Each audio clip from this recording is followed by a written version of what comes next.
Hello students, welcome to Sacred Heart High School. Today we are going to see in Science-2 chapter 15 Life Processes in Living Organisms part 3.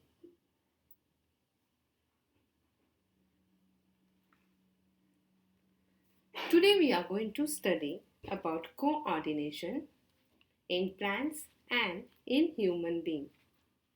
Several different organ systems function in multicellular organisms. Their life goes on smoothly if there is coordination between the different organ systems or organs and the stimuli in the surrounding. Depending upon this, we can say that systematic regulation of different processes can be called control and bringing about the different processes in the proper sequence can be called coordination. If any activity in the body is to be completed successfully, proper coordination between different systems and organs participating at different systems, different steps of that activity is necessary. If due to lack of coordination or some other factor, there is confusion at any step, the activity may not get completed. There should not be any randomness at any step. There needs to be proper coordination between internal activities of the body resulting from various factors like body temperature, water level, enzyme level, etc., or stimuli arising in the surrounding environment. Proper coordination between the various systems of an organism helps to maintain a state of equilibrium called homeostasis, which is necessary for the optimal efficiency of the body.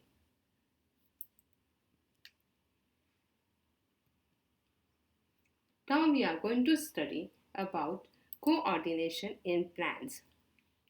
Though plants do not have systems like the nervous system or muscular system of animals, then how do plants bring about movements? In plants, movements are mainly in the form of responses given to the stimuli. Movement or growth of any part of the plant in response to an external stimulus is called tropism or tropic movement. Now the first type of movement which you can see before you. The shoot system of any plant responds to the light stimulus, that is, it grows towards the source of light. The movement shown by plants towards the source of light is called phototropic movement. The root system of plants responds to stimuli like gravitation, and this type of movement is called gravitropic movement.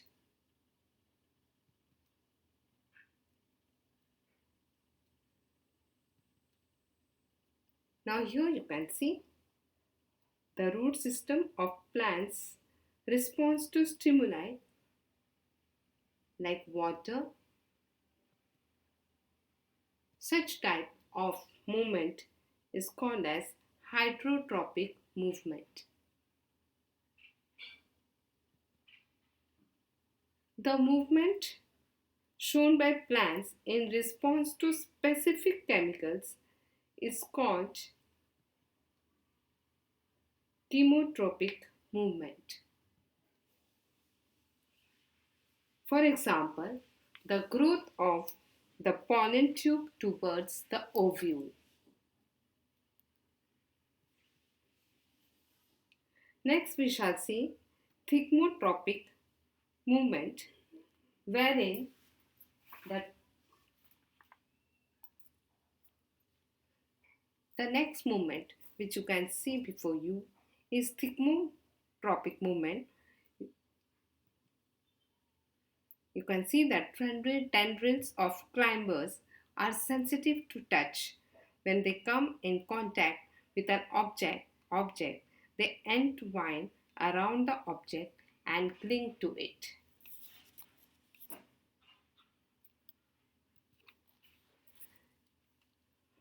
All the above mentioned movements of plants are related with growth, hence, all such movements are collectively called growth relevant factors.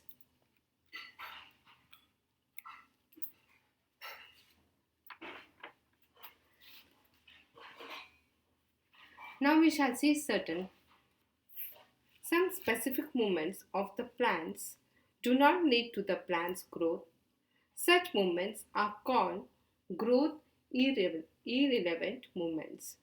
As a response to changes in the surrounding, plant hormones bring about various movements in plants.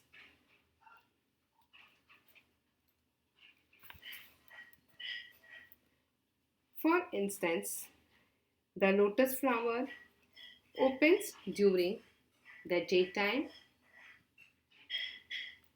The second picture shows touch me not plant.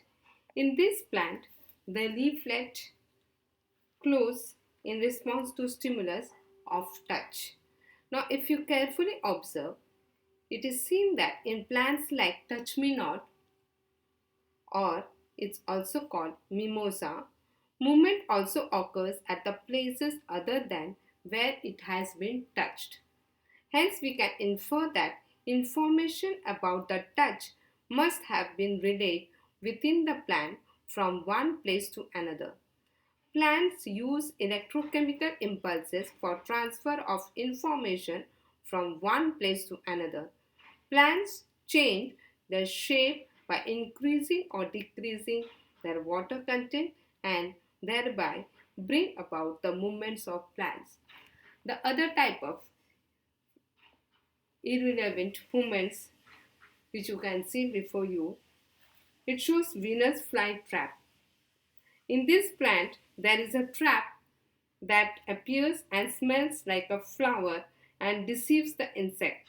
When an insect visits that flower like trap, the trap closes up and the trapped insect is digested by the plant. Next, you can see before you balsam plant. In this plant, the ripened fruit dehisces, that is burst open at the right time to disperse the seeds. Hence, all these movements are called growth irrelevant movements. Now we shall see coordination in human being. Different processes go on continuously in the human body. All these processes need to be efficiently and effectively controlled and coordinated. This is done with the help of two systems, nervous control and chemical control. Now here we shall see nervous control. Humans can respond to changes in their surroundings due to nervous control. Impulses are generated in the human body in accordance with changes in the surroundings. Nervous control plays the important role of empowering the body cells with ability to respond to these impulses. This ability depends upon the complexity of organization in the organism's body structure. Unicellular animals like amoeba do not have a nervous system which produces such impulses and responses, whereas in multicellular animals like humans, they have a nervous system to respond to the stimuli.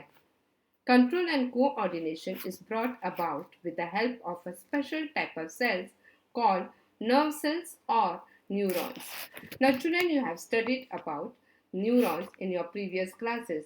Special type of cells which conduct impulses from one place to another in the body are called neurons. Neurons are the structural and functional units of the nervous system.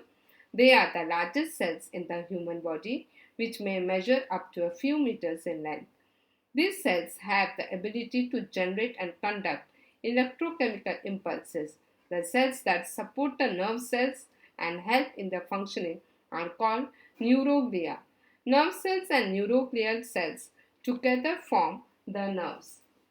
Now if you see in the picture, the nerve neuron, it is also thought to be taken as a tree. A neuron has three main parts which you can see: dendrites, an axon, and a cell body or soma, which can be represented as the branches, roots, and trunk of a tree. So a dendrite tree branch is where a neuron receives input from other cells. Dendrites branch as they move towards the tips, just like tree branches do, and they even have leaf-like structures and on them called spines. Now all the information about our surroundings is collected by the ends or dendrites of the neuron. The chemical processes begins at those ends and electric impulses are generated, which are conducted from the dendrites to the cell body, from the cell body to the axon, and from the axon to its terminal. These impulses are then to be transferred from this nerve cell to the next. Now, the impulse that reaches the terminal of an axon stimulates the nerve cells to secrete certain chemicals, and these chemicals pass through a minute space which you can see in the picture called synapse between two adjacent neurons and generate the impulse in the dendrites of next neuron. In this way, impulses are conducted in the body, and these impulses are finally conveyed by nerve cells to muscle cells or glands. When an action or movement to be brought about in the body, the work of muscular tissue comes last in the sequence. Movement of muscle cells is essential to bring about any activity. When cells contract to change the shape, movement occurs at cellular level. Muscle cells have the ability to change the shape due to a special type of protein.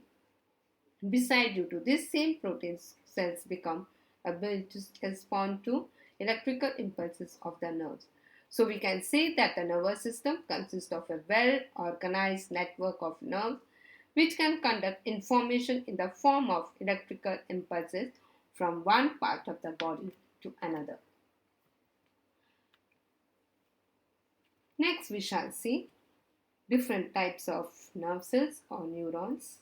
According to their function, nerve cells are classified into three types. The first one is sensory neurons. These sensory neurons, they conduct impulses from sensory organs to the brain and the spinal cord, and they are usually unipolar. The second type of neuron is motor neurons. Motor neurons conduct impulses from the brain or spinal cord to effector organs like muscles or glands. The third type of neuron is called as association or interneurons. Association neurons, they perform the function of integration in the nervous system. So hence there are three types of neurons.